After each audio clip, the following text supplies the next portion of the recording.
Hello. My self प्रशांत गौतम। अपना जो पुराना लेक्चर था, लेक्चर नंबर 4, उसके अंदर अपन ने क्या बात करा था, क्रीप के बारे में देखा था, है ना। एक बार मैं जरा इसको ठीक कर लूँ। ठीक है। देखो, लास्ट क्लास में मैंने यहाँ तक बता दिया था कि हमारे पास मॉडुलस ऑफ इलास्टिसिटी जो होता था वो किसके लिए तुमने पढ़ा होगा 11th क्लास के अंदर। मॉडुलस ऑफ इलास्टिसिटी क्या होता था? स्ट्रेस टू द स्ट्रेन का रेशियो हुआ करता था हमारा, है ना। जो मॉडुलस ऑफ इलास्टिसिटी हुआ करता था, मैं दूसरा पेन ले लेता हूँ। ठीक है। Modulus of elasticity, modulus of elasticity हुआ करता था स्ट्रेस टू द स्ट्रेन का रेशियो। ठीक। इलास्टिसिटी का कोई भी जो मॉडुलस हुआ करता था उसके अंदर क्या आता था, स्ट्रेस को अगर हम स्ट्रेन से डिवाइड कर दें तो हमारा क्या आ जाएगा, मॉडुलस ऑफ इलास्टिसिटी मिल जाएगा। यंग मॉडुलस वहां पर क्या होता था, लॉन्गिट्यूडनल स्ट्रेस, ठीक है, टू द लॉन्गिट्यूडनल स्ट्रेन। अगर हम लॉन्गिट्यूडनल स्ट्रेस को लॉन्गिट्यूडनल स्ट्रेन से क्या करते हैं, डिवाइड कर दें, तो हमारा मॉडुलस ऑफ इलास्टिसिटी मिल जाएगा। ये वहां पर किसके लिए होता, मटेरियल के लिए हुआ करता था, मान लो कॉपर हो गया, आयरन हो गया। लेकिन ये जो चैप्टर चल रहा है आरसीसी, इसके अंदर हमारा मटेरियल क्या है, कंक्रीट है। अब कंक्रीट ऐसा नहीं है कि हम उसको इस तरीके से देखें। ठीक है। तो कंक्रीट के लिए इन लोगों ने क्या फॉर्मूला बना दिया, इन लोगों ने सीधा बोल दिया कि अगर आपको कंक्रीट की मॉडुलस ऑफ इलास्टिसिटी चाहिए तो एक काम करो, हम एक एक फॉर्मूला बना कर दे रहे हैं तुम लोगों को, उसको अप्लाई करो, बाकी दिमाग मत मारो। और वो फॉर्मूला कितना है तुम्हारा, 5000 √FC के, 5000 √FC के। ये कहाँ गिवन है तुम्हारा, IS 456 2000 के अंदर गिवन है तुम्हारा। IS 456 2000। ठीक है। और इससे पहले जो फॉर्मूला हुआ करता था, IS 456 2000 से पहले जो हुआ करता था, वो होता था तुम्हारा, वो होता तुम्हारा एक फॉर्मूला और है इसका, 5700 5700 √FC के, एक फॉर्मूला और है तुम्हारा। ठीक। ये वाला अब हम अप्लाई नहीं करते हैं। अब अपडेटेड वाला फॉर्मूला कौन सा, 5000 √FC के, तुम्हारा क्या अपडेटेड वाला फॉर्मूला है। ठीक है। ये क्या है तुम्हारा, ये जो तुम्हारा मॉडुलस ऑफ इलास्टिसिटी है ना, इसी को बोलते हैं शॉर्ट टर्म, ठीक है, short term static young modulus, static modulus of elasticity. ठीक है। Short term static modulus of elasticity, ये क्या है तुम्हारा, शॉर्ट टर्म के लिए क्या है, मॉडुलस ऑफ इलास्टिसिटी 5000 √FC के। अगर हमको लॉन्ग टर्म के लिए देखना है, अगर देखो, अगर हमको क्या चाहिए, लॉन्ग टर्म के लिए चाहिए ना, भाई ये तो शॉर्ट टर्म के लिए था तुम्हारा। अगर हमको किसके लिए चाहिए, लॉन्ग टर्म के लिए चाहिए, अगर हमको चाहिए लॉन्ग टर्म के लिए, तो तुमको एक, इसने एक अलग टर्म दिया निकाल कर, जिसका नाम है ECL। अब अगर लॉन्ग टर्म के लिए चाहिए तो क्या बोलता है वो, कि EC को डिवाइड कर दो किससे, 1 + थीटा से। यहाँ पर जो थीटा क्या है तुम्हारा, क्रीप का कोफिशिएंट है। मैंने लास्ट क्लास में बताया होगा तुमको, क्रीप कोफिशिएंट क्या होता है तुम्हारा, है ना। इसकी टेबल देखी थी कि किस किस के लिए होगी टेबल। 7वें दिन के लिए थीटा की वैल्यू क्या होगी, 28वें दिन के लिए थीटा की वैल्यू क्या होगी, एक साल के लिए थीटा की वैल्यू क्या होगी, 7 दिन के लिए कितनी होती तुम्हारी, 2.2, और 28वें दिन के लिए कितनी होती थी, 1.6, और एक साल के लिए कितनी होती थी तुम्हारी, 1.1। देखो जैसे जैसे समय बढ़ता जा रहा है, क्रीप कोफिशिएंट की वैल्यू क्या होती जा रही है, घटती जा रही है। जैसे जैसे समय क्या होता जाएगा, बढ़ता जाएगा, क्रीप कोफिशिएंट यानी थीटा की वैल्यू तुम्हारी क्या हो जाएगी, घटती जाएगी तुम्हारा। ठीक, पता है ना क्रीप क्या होता है तुम्हारा, सस्टेन लोडिंग के कारण जो डिफॉर्मेशन होता है वो बढ़ता जाता है तुम्हारा, है ना, समय के साथ बढ़ता जाता है तुम्हारा। वही क्या होता है, क्रीप होता है। और इनफाइनाइट टाइम पर जो क्रीप होता है वो लगभग क्या होता है तुम्हारा, वो कांस्टेंट रेट में हो जाता है। मान लो शुरू शुरू में तो क्रीप इस तरीके से बढ़ रहा था। जब इनफाइनाइट टाइम होगा ना, तो बढ़ेगा तब भी, लेकिन उसकी जो रफ्तार होगी बढ़ने की, वो बहुत ज्यादा क्या हो जाएगी, कम हो जाएगी। लगभग लगभग अपने किस पर पहुंच जाएगा तुम्हारा, सैचुरेशन लाइन पर पहुंच जाएगा तुम्हारा। ये क्या हो जाएगा, सैचुरेट हो जाएगा लगभग लगभग। तो ये क्रीप हुआ करता था, यहाँ पर थीटा हुआ करता तुम्हारा। ठीक है। अब देखो जरा, अब हमने क्या बनाया है, हम जो एक ग्राफ बना रहे किस किस के बीच में तुम्हारा, एक तो है तुम्हारा समय के बीच में, यहाँ पर तो क्या है तुम्हारा टाइम है, और यहाँ पर क्या है तुम्हारा स्ट्रेन है, यहाँ पर क्या टोटल स्ट्रेन है, यहाँ पर क्या है तुम्हारा समय है। देखो क्या बोल रहा है, जो हम ना जो तुमने देखा होगा, जो हम क्रीप कोफिशिएंट की जो वैल्यू डिफाइन करते हैं 7वें दिन पर, 28वें दिन पर, या 1 साल पर, ठीक, उसमें क्या होता है, जो तुम्हारा जो 7वां दिन हो गया, सेवन्थ डे हो गया तुम्हारा, सेवन्थ डे हो गया, और 28वां दिन हो गया तुम्हारा, ठीक है, और 1 साल हो गया तुम्हारा। ये क्या होता है तुम्हारा, कि जब भी तुमने कंक्रीट को कास्ट करा है, मान लो तुमने कंक्रीट को कास्ट करा है, आज मान लो आज तारीख है 1 जनवरी 2000, ऐसा समझो 1 जनवरी तुम्हारा, या ऐसे लो तुम्हारा कि 31 दिसंबर 2025 मान लो, ठीक है। 31 जनवरी 2025 को तुमने क्या कर दिया, कंक्रीट को कास्ट कर दिया, मतलब तुमने मसाला वसाला डाल के उसको सेट करके रख दिया, ठीक। 31 की रात को तुमने करा है, तो अगले जो तुम्हारा होगा 1 जनवरी 2026 से नया साल लग जाएगा तुम्हारा, ठीक। अब तुम क्या करो, जब 7 दिन हो जाएंगे, भाई 1 जनवरी भी कंप्लीट हो गया, 2 जनवरी भी हो गया, 3 हो गया, 4 हो गया, अब कौन सा जनवरी आएगा तुम्हारा, 7 जनवरी। तो 7 जनवरी जब हो जाएगा, उसके बाद तुम जो तुमने ब्लॉग वगैरह बनाया था, ये ब्लॉग कब कास्ट करा था तुमने, 1 जनवरी को कास्ट कर दिया था, रेडी कर दिया था। तुम 7वें दिन पर क्या रखोगे, इसके ऊपर लोड रखोगे, इस पर क्या रखोगे, लोड रखोगे, ठीक है। इसका मतलब है कि कास्ट करा तुमने कितना, कास्ट करा 1 जनवरी को, लोड कितने पे रख रहे हो तुम, 7 जनवरी पे रख रहे हो, तो थीटा की वैल्यू कितनी होगी तुम्हारी, 2.2 होगी। अगर तुम कास्ट कर रहे हो 1 जनवरी को और लोड लगा रहे हो 28 जनवरी को, तो कितना होगा तुम्हारा, 2.2 होगी, और 2.2 नहीं, 1.6 होगी तुम्हारी। और अगर 1 साल बाद, मतलब तुमने कास्टिंग आज कर दी है, मतलब ऐसा समझो कितनी वैसी बात है, कि मैंने छत आज रेडी कर दी है, मैंने छत आज रेडी कर दी, कास्ट वास्ट कर दी है, क्योरिंग व्योरिंग सब कर दी है, और मैं लोड कब चढ़ा रहा हूँ उस पर, 1 साल बाद चढ़ा रहा हूँ, समझ रहे हो, तब क्रिप की कोफिशिएंट की वैल्यू कितनी होगी तुम्हारी, 1.1 रहेगी। तो 2.2, 1.6, 1.1, समझ रहे हो, इसका मतलब ये होता है। अब देखो जरा, कास्टिंग जो है तुम्हारा, कास्टिंग मान लो तुमने यहाँ पर कर दी कास्टिंग, है ना, समय जो चल रहा है आगे की तरफ चल रहा है, पीछे जा रहे हो तो कितना, 28 दिन हम पीछे पर क्या कर रहे हैं, कास्ट कर रहे हैं। जैसे 28 दिन कंप्लीट हुए, हमने इस पर क्या लगा दिया, लोड चढ़ा दिया, तो 28 दिन के लिए देखो वैल्यू कितनी हो तुम्हारी, 1.6 होती है, क्रीप कोएफिशिएंट की वैल्यू 1.6 होती है। जैसे ही तुमने 28वें दिन पर लोड चढ़ाया, तो जैसे ही तुम लोड चढ़ाओगे, इसके अंदर क्या आएगा, एक स्ट्रेन आ जाएगा तुम्हारा। स्ट्रेन का मतलब ये होता है कि जो तुम्हारी लेंथ होगी, लेंथ के अंदर क्या आ जाएगा तुम्हारा, चेंज आएगा। स्ट्रेन क्या होता है, ओरिजिनल लेंथ, तुम्हारा change in length to the original length. तो जैसे ही तुम चढ़ाओगे इस पे लोड, तुरंत क्या आ जाएगा, एक स्ट्रेन हमारा यहाँ तक चला गया, ठीक। देखो एकदम से गया यहाँ तक।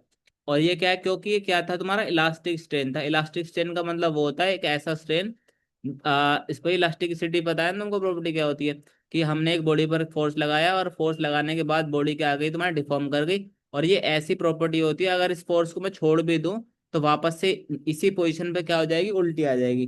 तो जैसे ही मैंने लोड लगाया, यहाँ तक चलेगी वो तुम्हारी बॉडी। अब मैं क्या कर रहा हूँ, मैं उसको उस पर लोड लगाया जा रहा हूँ, जितना भी मैंने लोड लगाया था ना, उसको ऐसे ही छोड़ रखा है, मैं लोड लगाया जा रहा हूँ। और समय की वैल्यू क्या होती है यार, समय जो हो रहा है बढ़ता जा रहा है, बढ़ता जा रहा है, बढ़ता जा रहा है। देखो बढ़ता गया, समय बढ़ता गया, और पहुंचते पहुंचते कहाँ पहुंच गया तुम्हारा, 1 साल तक पहुंच गया। 1 साल तक देखो कितना स्ट्रेन आ गया उसका, यहाँ तक आ गया। फिर क्या आ गया, मैंने लोड, वही जो लोड था तुम्हारा, मान लो यहाँ पर जो भी लोड की वैल्यू थी, मान लो पी लोड था, इस पर इस वाले बक्से पे क्या था, पी लोड था। और मैंने पी लोड लगा रखा है, 1 साल तक पी लोड लगा रहा। फिर समय बढ़ता गया, समय बढ़ता गया, लोड अभी भी है उसके ऊपर। और 5 साल बीत गए, 5 साल में देखो कितना स्ट्रेन आ गया तुम्हारा, 5 साल में लगभग इतना स्ट्रेन आ गया तुम्हारा, ठीक। फिर हम और गए और गए, फिर हमने देखा भाई लगभग 10 साल होने वाले हैं, 20 साल होने वाले हैं, 80 साल होने वाले हैं। तो तुम देख रहे होगे शुरुआती दौर में क्या हो रहा है, इसका जो स्ट्रेन हो रहा है ना, वो बहुत जगह क्या जा रहा है, एक ड्रास्टिक चेंज आ रहा है, बहुत जल्दी जल्दी चेंज हो रहा है। लेकिन जैसे जैसे समय की वैल्यू बढ़ती जा रही है, इसका जो देखो स्लोप जो हो रहा है, वो क्या होता जा रहा है तुम्हारा, कम होता जा रहा है। इसकी जो स्लोप है तुम्हारा, देखो यहाँ पर स्लोप कितना ज्यादा स्टीप है। देख यहाँ पर देखो स्लोप की वैल्यू कितनी है। 1 मिनट रुको जरा, 1 मिनट। कोई आया है। मैं 1 मिनट जरा उसको पॉज कर दूं। क्या हो गया? क्या? अबे यार, आ रहा हो। मोबाइल का क्या करोगे? मोबाइल में कुछ है भी?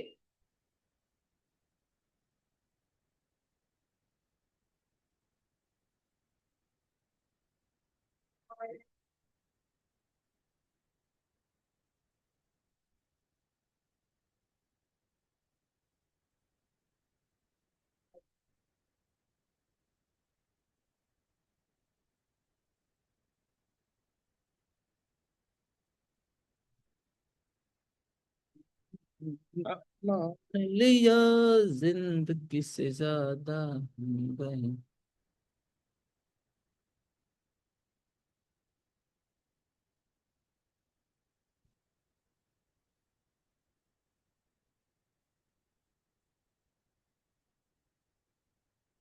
अच्छा। अच्छा, तो वीडियो पॉज नहीं हुई थी यार, स्क्रीन पॉज हो गई थी। चलो कोई ना, है ना। तुमने स्किप तो कर दिया होगा। सही चल रहा है ना ये पॉज रिकॉर्डिंग टॉपिक में? ठीक है। चलो तो, है ना। आगे चलते हैं अपन। तो मैं कहाँ पर था? तो देखो, मैं ये बता रहा था कि शुरुआती दौर में जो टेंजेंट हम लगा रहे हैं, मान लो पहली टेंजेंट है ये, ठीक, और मैं दूसरी टेंजेंट लगाऊं यहाँ पर, ठीक है, और मैं एक तीसरी टेंजेंट लगाऊं यहाँ पर लास्ट में। तो देखो, तुम देख रहे हो जैसे जैसे तुम्हारा समय की वैल्यू जो बढ़ती जा रही है, जिस समय समय बढ़ता जा रहा है, तुम्हारा टेंजेंट का जो स्लोप है ना तुम्हारा, वो कम होता जा रहा है तुम्हारा। और कम होते होते इसका एंगल कितना पहुंच गया तुम्हारा? थीटा की वैल्यू कितनी हो गई तुम्हारी? टेन थीटा की वैल्यू लगभग जीरो हो जाएगी तुम्हारी लास्ट में। ठीक है।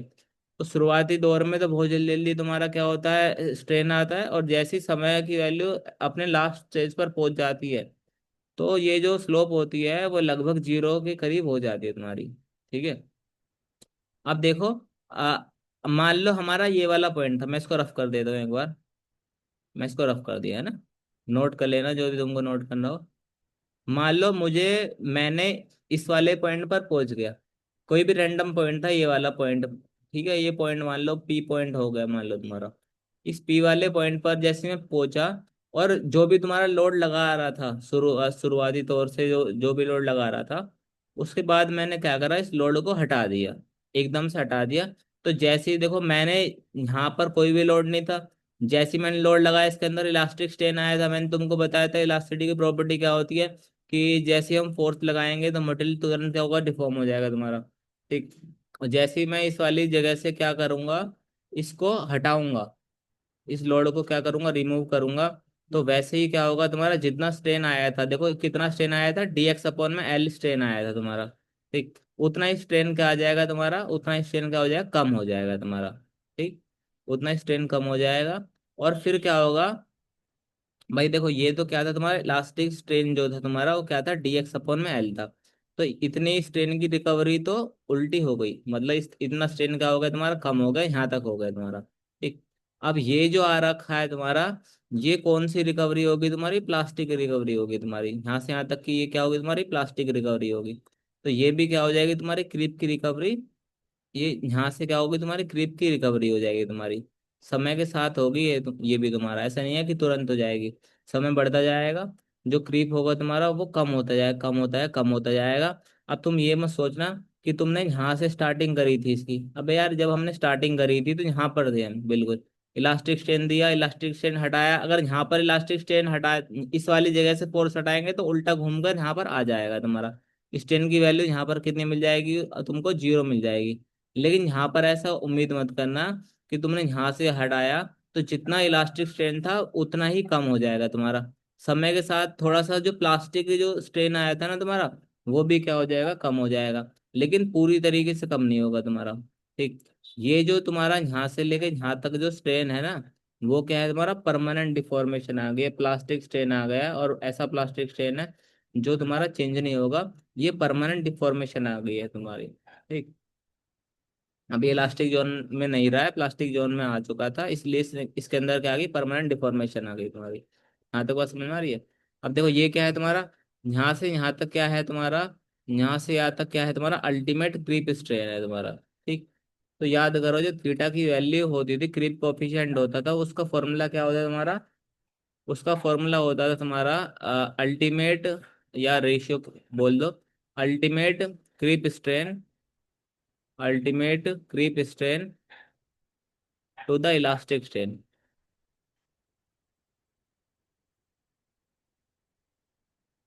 एक, तो यहाँ से मैं इसको ऐसे लिख सकता हूँ कि जो मेरा अल्टीमेट क्रीप स्ट्रेन होगा ना, जो अल्टीमेट क्रीप स्ट्रेन होगा, वो किसके बराबर होगा तुम्हारा, थीटा टाइम्स होगा तुम्हारा किसका, इलास्टिक स्ट्रेन के। इसको ऐसा पढ़ा जा सकता है तुम्हारा। ठीक। इसका मतलब जो फाइनली, जो फाइनल लास्ट टाइम पे जो अल्टीमेट क्रीप स्ट्रेन आएगा, वो किसका गुणा होगा तुम्हारा, थीटा टाइम होगा किसका, इलास्टिक स्ट्रेन का थीटा टाइम्स होगा। इसका मतलब है थीटा की वैल्यू जो भी होगी तुम्हारी, तुम्हारी 2.2, 1.6, 1.1, उसकी गुणा किससे कर दो, तुम इलास्टिक स्ट्रेन से गुणा कर दो, तुम्हारा क्या आ जाएगा, अल्टीमेट क्रीप तुम्हारा स्ट्रेन आ जाएगा तुम्हारा। यहाँ तक बात समझ में आ गई? आगे चलें? थोड़ा सा टाइम लिया था मैंने, समझाने वाली चीज थी इसलिए। अब अगला है तुम्हारा क्या, पॉइजन रेशियो। तो पॉइजन रेशियो क्या है तुम्हारा, पॉइजन रेशियो तुमको पता होगा, पॉइजन रेशियो किसका रेशियो होता है तुम्हारा, lateral strain to the longitudinal strain. किसका, lateral strain to the longitudinal strain.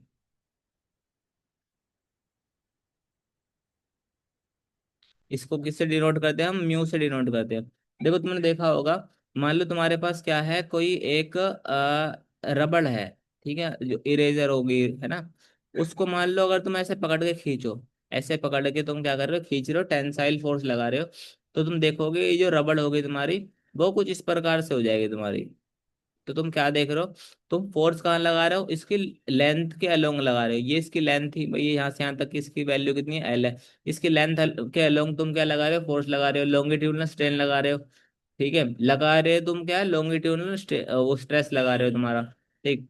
और उससे क्या हो रहा है तुम्हारा, इसकी ये वाली डायमेंशन कम हो रही है, कौन सी, परपेंडिकुलर डायरेक्शन। इसी को हम क्या बोलते हैं, लेटरल डायरेक्शन बोलते हैं। ठीक। जिस डायरेक्शन में हम फोर्स लगा रहे हैं, डायरेक्शन में फोर्स लगा रहे हैं इस डायरेक्शन में, और तुम्हारा डायमेंशन किस डायमेंशन में कम हो रही है तुम्हारी, इस डायरेक्शन में, उसके परपेंडिकुलर यानी लेटरल डायरेक्शन के अंदर। ठीक। तो यही फिनोमेना क्या है तुम्हारा, यही मतलब ये, इस चीज से हम समझ सकते हैं पॉइजन रेशियो को। तो तुमको क्या करना है, तुमको ये बोला जाएगा कि भाई जै हमारा, एक तो क्या है तुम्हारा, लेटरल स्ट्रेन है। लेटरल स्ट्रेन क्या है तुम्हारा, देख पहले इसका डायमीटर कितना होगा, मान लो इसका डायमीटर कितना था तुम्हारा, डी था। ठीक। और अब देखो डायमीटर क्या हो गया तुम्हारा, डी डैश हो गया है। और जो डी डैश की वैल्यू है, वो क्या है तुम्हारा, कम है किससे, डी से। यानी डायमीटर क्या होगा तुम्हारा, पहले से कम हो गया तुम्हारा। ठीक। यानी डायमीटर के अंदर चेंज आया। और देखो तुमने लेंथ को इसको खींचा है तुम्हारा, तो लेंथ के अंदर भी क्या है तुम्हारा, चेंज आया है। मान लो नई जो लेंथ है तुम्हारी क्या है, एल डैश है। ठीक है, और पुरानी लेंथ कितनी थी तुम्हारी, एल थी। मान लो पुरानी लेंथ कितनी तुम्हारी, एल थी। तो एल डैश की वैल्यू क्या हुई है तुम्हारी, बड़ी हुई है किससे, एल से। तो देखो तुम्हारे पास दो स्ट्रेन आए हैं, एक तो क्या है, लेटरल स्ट्रेन आया है, और एक क्या है तुम्हारा, लॉन्गिट्यूडिनल स्ट्रेन आया है। तो पॉइजन रेशियो किसका रेशियो होता है तुम्हारा, it is the ratio of lateral strain to the longitudinal strain. Concrete के लिए जो उसकी वैल्यू होती है, 1.1 से 0.3 के बीच में होती है। ठीक। स्टैट वगैरह के जगह पर हम म्यू की वैल्यू कितने लेते हैं, 0.17 मान लेते हैं। डिजाइन के अंदर कितने लेते हैं, 0.2 मान लेते हैं। समझ में आ गई बात? आगे चलते हैं। देखो, अभी मान लो, देखो इसको हम खींच भी सकते हैं, दबा भी सकते हैं। मान लो मेरे पास ये बॉक्स है, इसको मैं इस पे क्या लगा सकता हूँ, टेंसाइल फोर्स भी लगा सकता हूँ, और इसी पर मैं क्या लगा सकता हूँ, कंप्रेसिव फोर्स भी लगा सकता हूँ। अगर मैं इस पर कंप्रेसिव फोर्स लगाऊंगा तो इसका जो लेटरल डायमेंशन होगी वो क्या होगी, बढ़ जाएगी। अगर इसमें क्या लगाऊंगा, टेंसाइल फोर्स लगाऊंगा, तो उसकी जो लेटरल डायमेंशन होगी वो क्या हो जाएगी, पहले से कम हो जाएगी तुम्हारी। ठीक। तो अभी के लिए कौन सा फोर्स लग रहा है तुम्हारा, कंप्रेसिव फोर्स लग रहा है तुम्हारा। तो ये जो डायमेंशन होगी, ये क्या हो जाएगी तुम्हारी, बढ़ जाएगी तुम्हारी। ठीक। डीएक्स क्या होगा तुम्हारा, लेटरल वो आ गया तुम्हारा, स्ट्रेन आ गया तुम्हारा। और हमने लॉन्गिट्यूडनल स्ट्रेन कितना दिया है तुम्हारा, डीवाई दिया है। तो हमको लॉन्गिट्यूडनल स्ट्रेन लिखना है, तो कैसे लिखेंगे कि भाई इसकी जो ओरिजिनल लेंथ थी वो कितनी है तुम्हारी, भाई इसकी जो लेंथ है तुम्हारी कितनी, एल है, और कितना चेंज आया तुम्हारा, डी वाई का चेंज आया है। तो लॉन्गिट्यूडनल स्ट्रेन कैसे लिखा तुम्हारा, लेटरल स्ट्रेन, ये क्या है तुम्हारा, लेटरल स्ट्रेन है तुम्हारा। और ये क्या है तुम्हारा, lateral strain, sorry lateral strain है ये वाला। तो लेटरल स्ट्रेन कितना होगा तुम्हारा, dx। भाई ये क्या है तुम्हारा, change dimension to the original dimension, dimension dimension change कितनी हुई है तुम्हारी लेटरल डायरेक्शन की, dx। और ओरिजिनल डायमेंशन कितनी तुम्हारी b थी। तो इसका रेशियो कितना है तुम्हारा, लेटरल स्ट्रेन कितना है तुम्हारा, change in length to the original length. ठीक है, समझ में आई बात। अब हमको क्या लिखना है, लॉन्गिट्यूडनल स्ट्रेन लिखना है।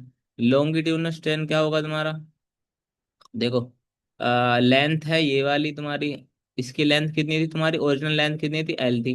और लेंथ का चेंज कितना आया तुम्हारा, पहले थी इतनी लेंथ, ये कंप्रेस हो गई, कितनी हो गई तुम्हारी, इतनी हो गई। यानी change in length to the original length. ठीक।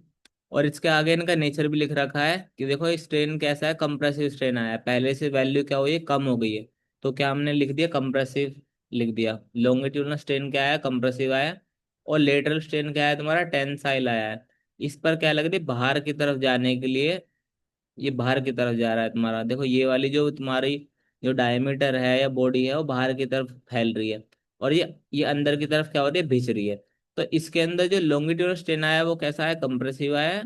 और जो लेकिन जो लेटरल स्ट्रेन आया है वो कैसा है तुम्हारा, टेंसाइल आया है। ठीक है। हाँ बस सिंपल है, पोजीशन रेशियो कैसे निकालोगे, lateral strain to longitudinal strain. और इसकी वैल्यू तुमको याद कराई थी कि हम कितने लेते हैं, 0.10 से 0.30 लेते हैं। और हम डिजाइन के तौर जब डिजाइन करते हैं हम, ठीक है, तो हम कितने लेते हैं, 0.2 ले लेते हैं, बात खत्म नहीं तक। ठीक है। और देखो अब क्या लिख रखा है, हाई ग्रेड कंक्रीट। अगर जो देखो हाई ग्रेड कंक्रीट होगा तुम्हारा तो म्यू की वैल्यू कितनी होगी तुम्हारी, लेस होगी तुम्हारी।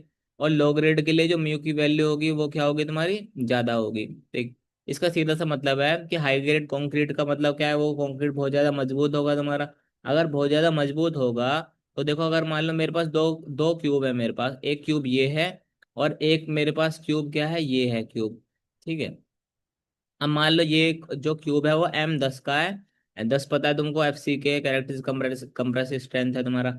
और ये जो क्यूब है तुम्हारा किसका है, M50 का है। तो सीधी सी बात है, ये वाला जो क्यूब होगा वो ज्यादा स्ट्रोंगर है इसके मुकाबले। अब तुम इस पर क्या लगा रहे हो, कंप्रेसिव फोर्स लगा रहे हो। और इस पर भी क्या लगा रहे हो, तुम्हारा कंप्रेसिव फोर्स लगा रहे हो। अब तुमको पता है इस पर हम क्या कर रहे हैं, दबाव कर रहे हैं। तो लेटरल जो डायमेंशन होगी वो क्या होगी, इसकी बढ़ने वाली है। यहाँ से यहाँ तक का वैल्यू क्या होगी तुम्हारी, बढ़ेगी। और यहाँ से यहाँ तक की भी वैल्यू क्या होगी तुम्हारी, बढ़ जाएगी। यहाँ से यहाँ तक की वैल्यू बढ़ जाएगी तुम्हारी, भाई ये फैलेगा ना, या ऐसे फैलना चाहेगा। और ये भी ऐसा फैलना चाहेगा।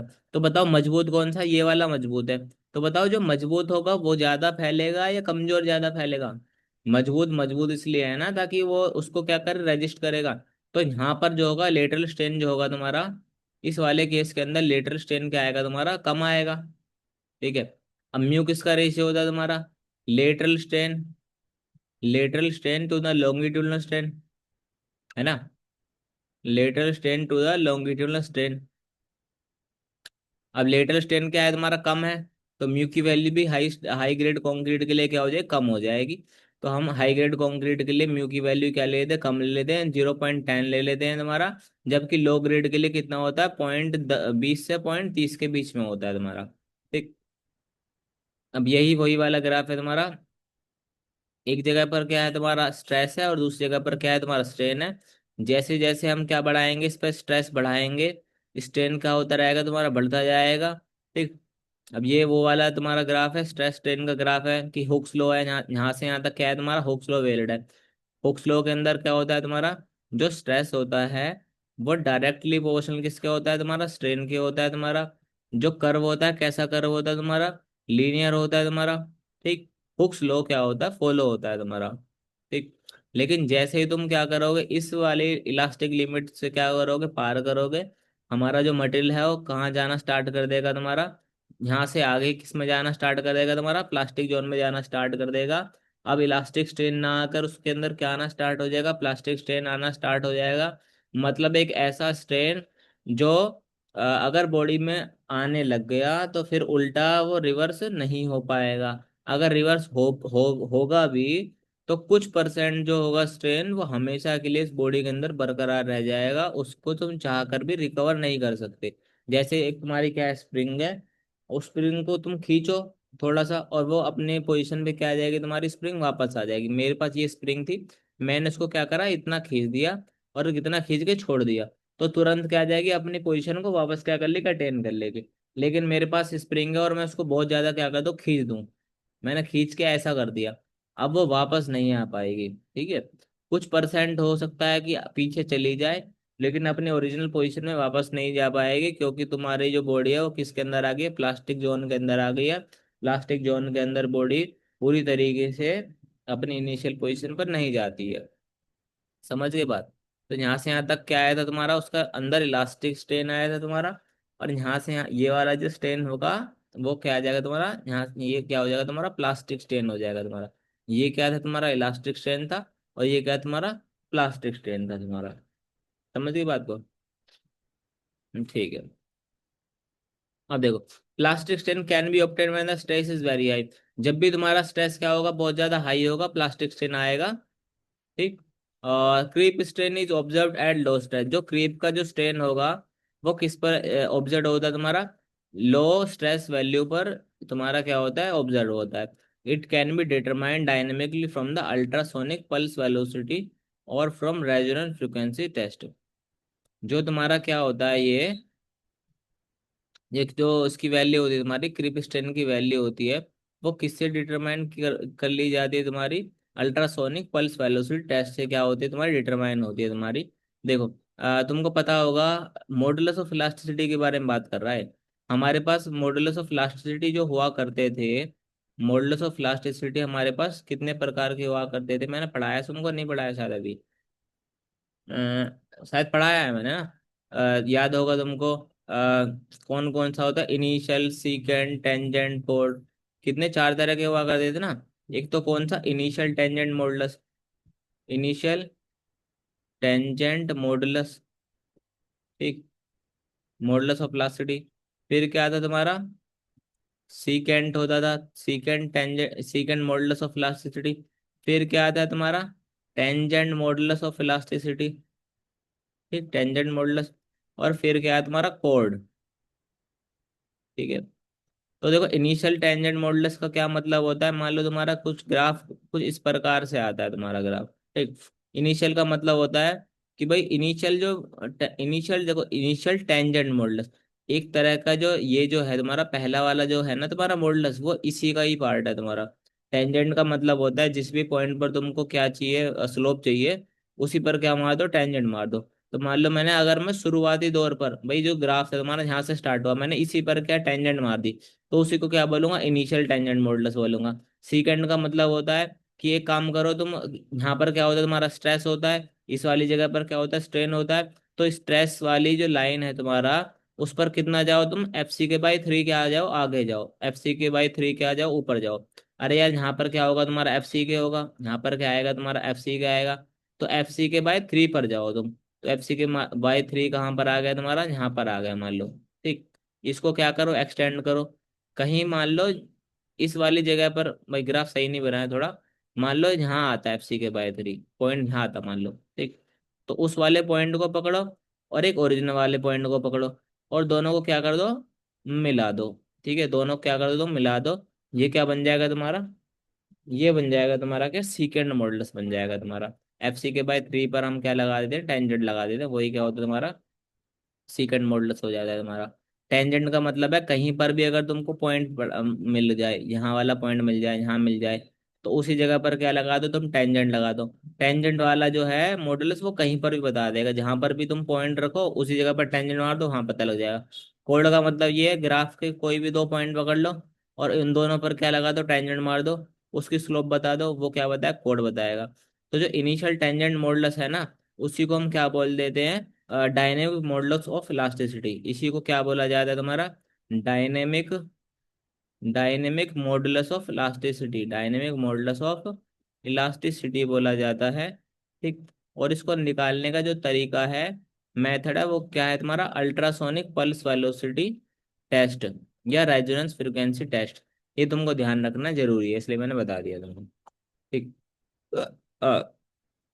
देखो डायनेमिक मॉडुलस ऑफ वेलोसिटी किसके लिए बोला गया है तुम्हारा, इनिशियल टेंजेंट मॉडुलस के लिए बोला गया है। अगर तुमसे बोला जाए क्या, तुम बताओ स्टैटिक मॉडुलस ऑफ वेलोसिटी बताओ, ठीक है। Short term static modulus of velocity किससे निकाला जाता है, तो सीकेंट मॉडुलस से निकाला जाता है। इसकी वैल्यू भी याद होगी तुमको, कितनी होती है, 5000 √FC के, FC के यानी कैरेक्टरिस्टिक कंप्रेसिव स्ट्रेंथ। यहाँ तक समझ में आ रहा है मेरे हिसाब से तुमको। ठीक, अब हम बात करने वाले हैं किसकी, टेंसाइल स्ट्रेंथ ऑफ कंक्रीट के बारे में बात करेंगे। स्ट्रेंथ ऑफ कंक्रीट किससे measure, strength of concrete can be measured in. तो देखो कंक्रीट जो है वो कैसे हम उसकी स्ट्रेंथ को कैसे मेजर कर सकते हैं। देखो मान लो मैंने क्या बना दिया, एक कंक्रीट का मैंने ब्लॉक बना दिया, ये क्या है मेरे पास, मान लो कंक्रीट का ब्लॉक है, ठीक है। अब इसकी स्ट्रेंथ मैं कैसे कैसे चेक कर सकता हूँ, इसकी जो ताकत होगी कैसे चेक की जा सकती है। भाई एक तो तरीका ये है कि मैं इसको पकड़ के क्या कर दूं, खींच दूं। ठीक, तो पहला वाला जो तरीका था ये वाला, ठीक, इसके अंदर क्या होगा तुम्हारा, जब मैं इसको पकड़ के खींचूंगा, F4 से क्या कर दिया, यहाँ खींचा, F4 से क्या यहाँ खींच दिया, डबल इक्वल मैग्नीट्यूड से मैंने क्या कर दिया, खींच दिया। तो बताओ इसके अंदर क्या आएगी, तुम्हारी टेंशन आएगी, इसके अंदर क्या आ जाएगी, तुम्हारी टेंशन आ जाएगी। अगर मैं इसी को क्या कर दूं, इतनी फोर्स से क्या कर दूं, इसको दबा दूं, F4 से क्या कर दूं, दबा दूं, और यहाँ से भी क्या कर दूं, दोनों साइड से खींच दूं इसको, तो बताओ क्या आएगा तुम्हारा। अब क्या आएगा इसके अंदर, कंप्रेशन आ जाएगा तुम्हारा। ठीक, और एक तरीका और हो सकता है, एक बहुत खास बढ़िया तरीका है, कि अभी तो देखो क्या आ रहा था, एक केस के अंदर तो सिर्फ क्या आ रहा था, टेंशन टेंशन आ रहा था। एक केस के अंदर था, क्या आ रहा था, कंप्रेशन कंप्रेशन आ रहा था। भाई एक एक केस के अंदर बॉडी पूरी तरह से खिंच रही थी, और एक केस के अंदर बॉडी पूरी तरीके से क्या हो रही थी, भिंच रही थी। ठीक, एक केस ऐसा होता है तुम्हारा कि बॉडी के अंदर दोनों चीजें आएंगी, कंप्रेशन भी आएगी और टेंशन भी आएगी, तुमको याद होगा, उसी को हम क्या बोलते हैं, बेंडिंग का केस। ठीक, अब मान लो मेरे पास क्या था, ये कॉन्क्रीट का ब्लॉक था, मैंने इसको क्या कर दिया, दो ईंट के ऊपर रख दिया, ये दो सपोर्ट के ऊपर रख दिया, मान लो ये मेरे पास क्या है, सपोर्ट है। ठीक, कोई भी सपोर्ट होगा यार, मान लो ना, दो ईंट के ऊपर मान लो मैंने रख दिया एक कंक्रीट का ब्लॉक। ठीक, और मैं ऊपर से क्या लगाऊं, उस पर लोड लगाऊं यूं करके। तो बताओ जैसे तुम दो सपोर्ट के ऊपर रखोगे उसको, और ऊपर से क्या लगाओगे, लोड लगाओगे, तुम्हारी जो बीम होगी कुछ इस प्रकार से दिख जाएगी तुम्हारी। ठीक, अब देखो उसके अंदर क्या होगा, ऊपर वाली जो साइड है तुम्हारी, ऊपर वाली जो साइड है तुम्हारा, वो क्या हो रही है तुम्हारी, भिच रही है तुम्हारी। देखो ये वाली जो साइड है वो क्या हो रही है तुम्हारी, वो है तुम्हारी कंप्रेशन में है। ये वाला जो रीजन है ना, ये इसमें, ये किस में है तुम्हारा, कंप्रेशन में है। ऊपर वाला रीजन क्या हो रहा है तुम्हारा, छोड़ना चाह रहा है। ठीक, जबकि नीचे वाला जो रीजन है वो किस, वो क्या है तुम्हारा, वो है तुम्हारा टेंशन के अंदर। नीचे वाला किसके अंदर है तुम्हारा, टेंशन के अंदर है। और ऊपर वाला किसके अंदर है तुम्हारा, कंप्रेशन के अंदर है। समझ रहे बात को। भाई ये ऐसा कर लो, अपना हाथ जो है ना, हाथ, हथेली है, अपनी जो उंगलियां हैं, उसको पीछे की तरफ क्या करो, बेंड करो। तो देखो तुम्हारा जो उंगलियां होंगी उसके अंदर क्या आएगा, उसकी खाल में क्या आएगा, खिंचाव आएगा। जबकि जो तुम्हारी फिंगर होगी उसके ऊपर वाली जो खाल है वो क्या हो जाएगी, सुकड़ जाएगी तुम्हारी। ठीक, तो ऊपर वाली जगह पर क्या आता है तुम्हारा, ऊपर वाली जगह पर क्या है तुम्हारा, कंप्रेशन आता है। और नीचे जगह पर क्या है तुम्हारा, खिंचाव आता है, तनाव आता है, यानी टेंशन आता है। अगर हम एरोस को मार्क करके देखें, तो इसके अंदर एरो कैसे दिखेंगे, इस तरीके से दिखेंगे। कंप्रेशन के अंदर क्या मतलब, खींचना चाह रहा है ये, इधर से फोर्स लग रहा है, इधर से फोर्स लग रही है।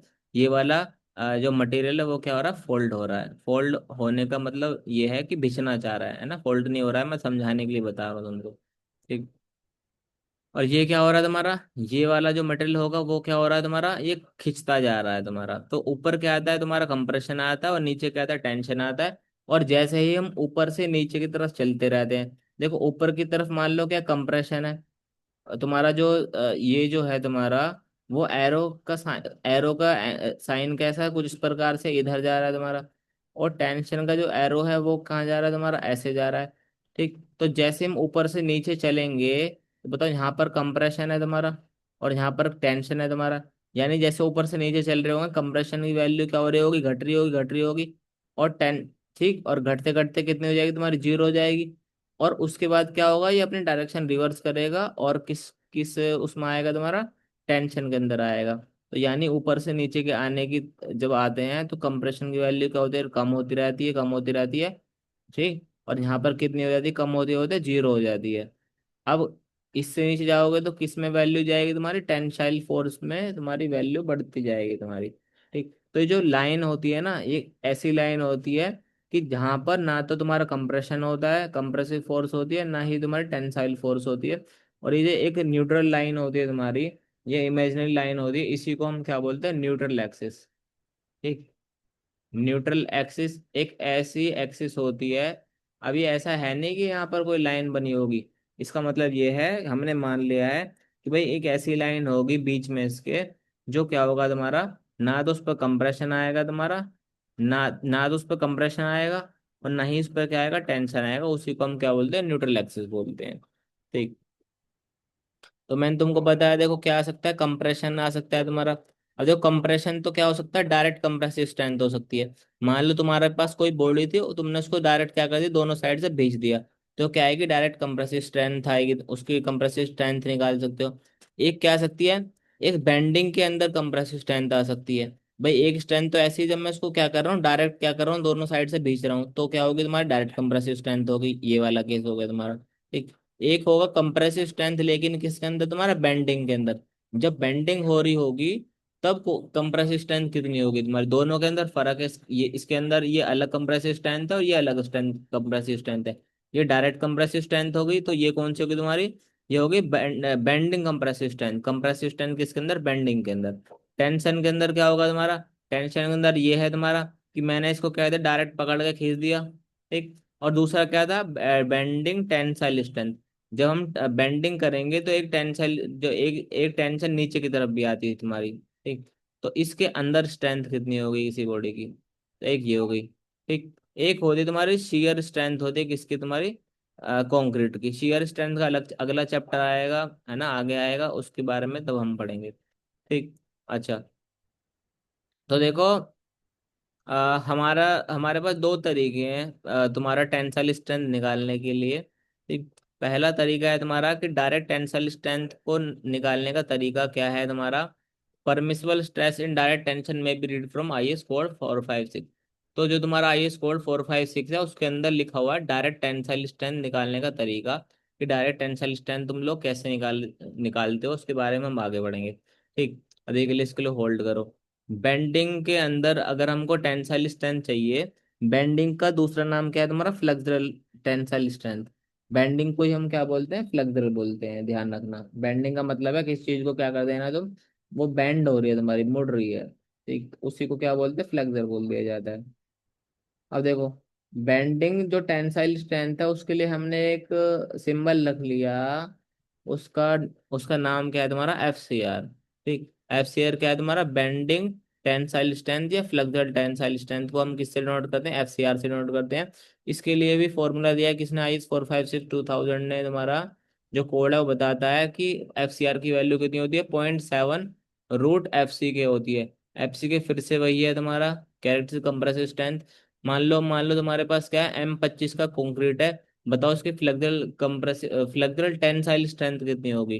तो तुम क्या करोगे, एफ सी आर क्या होगा तुम्हारा, तुम्हारा फ्लेक्सुरल टेंसाइल स्ट्रेंथ होगी, इसकी वैल्यू कितनी होगी, 0.7 √FC के। 25 की जगह कितना रखोगे, जहाँ पर 25 रखोगे, एफ सी की जगह 25 रखोगे, और 25 का कितना होगा, 5 होगा। तो 0.7 को किससे गुणा करोगे तुम, 5 से गुणा करोगे, वैल्यू कितनी आएगी तुम्हारी, 3.5 आएगी। ये सवाल बहुत बार पूछा भी जाता है, तो डायरेक्ट याद भी रख सकते हो कि M25 की जो तुम्हारी flexural compressive strength, flexural tensile strength होती है, वो कितनी होती है, 3.5 न्यूटन पर MM²। इसका मतलब ये है, समझो बात को, इसका मतलब ये है कि M25 का मेरा कॉन्क्रीट है, ठीक है, और मैं उसको क्या कर रहा हूँ, बेंड कर रहा हूँ, तो ऊपर की तरफ क्या आएगा तुम्हारा, कंप्रेशन आएगा, नीचे की तरफ क्या आएगा तुम्हारा, टेंशन आएगा। तो अगर टेंशन की वैल्यू, नीचे की तरफ टेंशन की वैल्यू अगर 3.5 न्यूटन न्यूटन पर MM² से ज्यादा चली गई, तो ये जो होगा तुम्हारा, ये जो कंक्रीट होगा वो नीचे से फेल हो जाएगा तुम्हारा, क्रैक आ जाएंगे उसके अंदर। तुमको पता होगा कंक्रीट जो होता है वो किसके अंदर अच्छा होता है, कंप्रेशन कंप्रेशन के लिए बहुत अच्छा होता है तुम्हारा, कंप्रेसिव स्ट्रेंथ बहुत अच्छी होती है उसकी, लेकिन टेंसाइल स्ट्रेंथ बहुत ज्यादा कम होती है तुम्हारी। ठीक, तो नीचे क्या हो जाएगा, क्रैक हो जाएंगे, कंक्रीट क्या हो जाएगा, फेल हो जाएगा। तो ये चीज तुमको ध्यान रखनी है। इसी को बोला जाता है कि मॉडुलस ऑफ रप्चर। बहुत बार सवालों पेपर के अंदर डायरेक्ट पूछ ले जाता है कि बताओ मॉडुलस ऑफ रप्चर निकालने का फॉर्मूला कितना होगा, बहुत सारे ऑप्शन दे रखे होंगे, तो तुमको सिलेक्ट कर देना 0.7 √FC को। ठीक। डायरेक्ट टेंसाइल स्ट्रेंथ किसके अंदर दे रखी है तुम्हारा, आईएस 456 2000 के अंदर दे रखी है। ठीक। इसके अंदर हम कैसे निकालेंगे, मान लो तुम्हारे पास क्या था, तुम्हारा ये क्या था, तुम्हारा कंक्रीट का ब्लॉक था। एक फोर्स हम इधर से लगा रहे हैं पी, और एक फोर्स हम लगा रहे हैं इधर से पी लगा रहे हैं तुम्हारा। ठीक। अब एरिया कितना तुम्हारा कंक्लूड हो रहा है, तुम्हारा ये वाला एरिया कंक्लूड होगा तुम्हारा, कौन सा एरिया, क्रॉस सेक्शन एरिया जो होगा तुम्हारा। ठीक। तो तुमको अगर क्या निकालना है, एफ सी टी, यानी एफ सी टी का क्या मतलब है तुम्हारा, डायरेक्ट टेंसाइल स्ट्रेंथ को हम किससे करते हैं डिनोट, एफ सी टी से डिनोट करते हैं। तो तुमको क्या करना है, फोर्स अपॉन में एरिया, मतलब फोर्स अपॉन में क्रॉस सेक्शनल एरिया से क्या कर दो तुम्हारा, डिवाइड कर दो। फोर्स को क्रॉस सेक्शनल एरिया से डिवाइड कर दो। तुमको एफ सी टी क्या पता लग जाएगा, डेवलप पता लग जाएगा कि कितनी डेवलप हुई है तुम्हारी। और यहाँ पर क्या है तुम्हारा, एफ सी टी परमिसिबल, कितनी हमको, मतलब कितनी हमारी लिमिट है, उससे अगर ऊपर जाएंगे तो टूट जाएगी। तो एफ सी टी की वैल्यू क्या होगी तुम्हारे, हम निकालेंगे आगे उसके अंदर, चैप्टर जब आगे पढ़ेंगे तो एफसीडी की वैल्यू निकाल लेंगे, कैसे निकालेंगे देखेंगे। अब आता है तुम्हारा बेंडिंग टेंसाइल स्ट्रेंथ। तो देखो याद होगा तुमको, मैंने बताया था कि बीम है तुम्हारी, उस पर हमने क्या लगाया, फोर्स लगाया ऊपर से। तो ऊपर की तरफ क्या होगा, ये वाली जो सरफेस होगी वो क्या होगी तुम्हारी, कंप्रेसिव स्ट्रेस झेलेगी। और नीचे की तरफ क्या आएगा तुम्हारा, टेंशन आएगा। ठीक है। तुम्हारा ऊपर क्या आ रहा है, कंप्रेशन आ रहा है, जबकि नीचे क्या आ रहा है, टेंशन आ रहा है। बीच की लाइन पे ना तो कंप्रेशन होता ना टेंशन होता, ये कौन सी लाइन होती है तुम्हारी, न्यूट्रल एक्सिस क्या होती है, लाइन होती है तुम्हारी। ठीक। अब देखो जरा, तुम्हारा क्या था, ये क्या था तुम्हारा, ये इसका क्या था, मान लो तुम्हारी बीम थी, उसका क्रॉस सेक्शनल एरिया है तुम्हारा। ठीक। मान लो मैंने बीच में से इसको, एक बीम थी, उसको बीच में से मैंने क्या कर दिया, काट दिया। बीम थी, उसको मैंने यहाँ से क्या कर दिया, काट दिया। अब मैं उसको देख रहा हूँ। ठीक। तो देखो क्या होगा, हम कुछ इस प्रकार से बनाएंगे इसको, एक हमने ऐसे खींच दिया। ठीक। इस बीम के बीचों बीच क्या होगा तुम्हारा, एक एक्सिस होगी, जहां पर ना तो क्या होगा तुम्हारा, ना तो टेंशन होगा, ना ही तुम्हारा क्या होगा, कंप्रेशन होगा, उसी का नाम क्या होगा होगा तुम्हारा, न्यूट्रल एक्सिस होगा तुम्हारा। अब देखो, कंप्रेसिव फोर्स को किससे डिनोट किया जाता है तुम्हारा, प्लस साइन से डिनोट किया जाता है। ठीक। तो प्लस साइन के लिए क्या होगा, तुमको पता होगी, प्लस साइन है, पॉजिटिव है, तो वैल्यू कहाँ पर जाएगी तुम्हारा, राइट हैंड साइड की तरफ जाएगी। तो बताओ, जब ऊपर की तरफ जब बॉडी पर फोर्स लगेगा, तो बताओ ऊपर की तरफ क्या आता है तुम्हारा, कंप्रेशन आता था, और नीचे की तरफ क्या आता था तुम्हारा, टेंशन आता था, और बीच में क्या होती थी, न्यूट्रल एक्सिस हुआ करती थी, ऊपर कंप्रेशन नीचे टेंशन, यहाँ पर बीचों बीच क्या, न्यूट्रल एक्सिस। और दूसरी बात ये, कि जरूरी नहीं है न्यूट्रल एक्सिस बीचों बीच होगी, अभी के लिए बीचों बीच मान रहे हैं।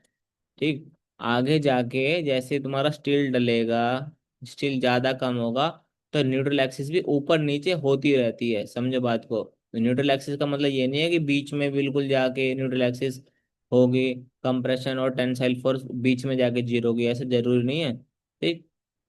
मतलब ये जरूरी है पर, कि एक लाइन ऐसी होगी, कंप्रेसिव फोर्स मतलब ऊपर वाली सरफेस को नीचे वाली सरफेस के बीच में एक ऐसी लाइन जरूर होगी तुम्हारी, एक प्लेन ऐसा होगा, जहां पर तुम्हारा compressive force tensile force zero हो जाएगी, ना तो कंप्रेशन होगा टेंशन होगा, लेकिन जरूरी नहीं है कि बीच में हो तुम्हारा। ठीक। ठीक है चलो। अब देखो ऊपर की वाली की, जैसे मैं ऊपर चढ़ा हुआ था, अब देखो मैं क्या कर रहा हूँ, इसको थोड़ा सा ना जूम करके देखना तुम लोग, कि मैं क्या कर रहा हूँ ऊपर, अभी मैं क्या हूँ, चढ़ा हुआ हूँ, मतलब सर ऊपर वाली सरफेस पर हूँ, और मैं होले होले कहाँ जा रहा हूँ, नीचे की तरफ जाता जा रहा हूँ। ठीक। अब देखो जो सबसे ऊपर था, तो सबसे ऊपर मुझे क्या मिलेगा, ऊपर क्या मिलेगा, कंप्रेशन मिलेगा। ठीक। तो मैंने कंप्रेशन मिला, कंप्रेशन का देखो क्या होता है तुम्हारा, कंप्रेशन नोट करता हूँ मैं किससे, कंप्रेशन को नोट करता हूँ पॉजिटिव से। ठीक। ध्यान रखना, कंप्रेशन पॉजिटिव, और जो टेंशन होगा उसको किससे नोट करता हूँ मैं, नेगेटिव से। टेंशन नेगेटिव है तो उसको क्या बना लेता हूँ मैं, लाल से बना लेता हूँ। तो टेंशन किससे तुम्हारा, नेगेटिव से। ठीक। तो देखो भाई, तो जो मेरा कंप्रेशन था उसकी वैल्यू क्या थी, पॉजिटिव के अंदर थी, मान लो ये थी।